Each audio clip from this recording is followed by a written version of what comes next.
एक आदमी धन की चाह कर रहा था, तो एक दिन राजा के महल से उसकी रानी का जो रत्न जटित हार था, उसमें लाल मणियां ऐसी थी कि बाज की दृष्टि पड़ी, पंजे में उठा के निकल गया और बहुत उड़ करके एक खजूर के पेड़ में टांग दिया जाके। चोंच मारी तो मांस था नहीं। अब राजा की रानी ने याचना की कि वो हमारे सुख का हेतु था, तो राजा ने घोषणा करा दी, जो शाम तक उसे ढूंढ के ले आएगा उसे मैं उसकी मनचाही वस्तु प्रदान कर दूंगा।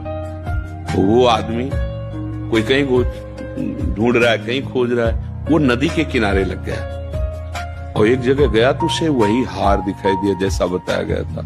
कूद पड़ा, तो मिट्टी हाथ लगी, कुछ लगा नहीं, फिर बाहर निकला। फिर जब जल शांत हुआ, तो समय लगा ना, फिर देखा हार वहीं, फिर सीधे वहीं कूदा, फिर हार नहीं मिला। वो शाम हो रही थी तो एक महात्मा उधर से जा रहे थे, वो खड़े होकर उसकी चेष्टा देखी, नजदीक गए और कहा, भैया अगर आप संशय न करें तो आप जिस का लक्ष्य करने वो बात बता दें। तो आने नहीं, तुम जाओ, क्योंकि मतलब वो ये पा जाएगा। बोले नहीं, मुझे कुछ चाहिए नहीं, मैं केवल आपका सहयोग करूंगा।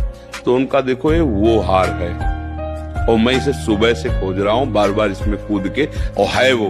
तो उनका देखो भैया आप मूर्ख हो, अगर वहां होता तो सुबह से कूद रहे हो, हाथ कीचड़ लगा, हार मिल जाता। महात्मा तुरंत पीछे मुड़े तो देखो खजूर का पेड़ और उसकी छाया जल में पड़ रही।